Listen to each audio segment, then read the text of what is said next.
જેતપુરના કણકિયા plot વિસ્તારમાં યુવકની કરપીણ હત્યાનો મામલો। કમલેશ વાઘેલા નામના યુવકને જયંત વાઘેલા નામના શખ્સ છરીના ઘા મારી મોતને ઘાટ ઉતારાયો।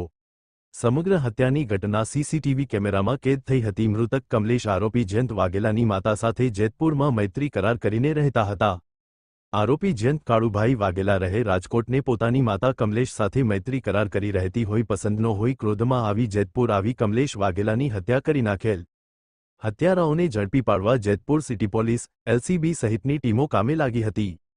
પોલીસ દ્વારા સીસીટીવી સહિતના પુરાવાના આધારે 2 આરોપીની ધરપકડ કરી। આરોપી જયંત વાઘેલા સાથે તેમનો મામાનો દીકરો ધ્રુવ નૈયા 2 દિવસ પહેલા હત્યાનો પ્લાન રચી જેતપુર આવેલ વીરપુરથી હથિયાર ખરીદી કરી હોવાની વિગત। એક દિવસ કમલેશ વાઘેલાના ઘર પાસે રેકી કરી હોવાની વિગત। હત્યાના દિવસે સવારે રેકી કરેલ અને બપોરે કમલેશનો ભેટો થઈ જતા છરીના ઘા મારી હત્યા જયંત દ્વારા કરાયેલ। પોલીસે હત્યારા જયંત વાઘેલા અને તેમની સાથે સહ આરોપી તરીકે ધ્રુવ નૈયા નામના શખ્સની ધરપકડ કરી। પોલીસે બંને આરોપીની ધરપકડ કરી પૂછપરછ હાથ ધરી। અહેવાલ સંજય પોપટ।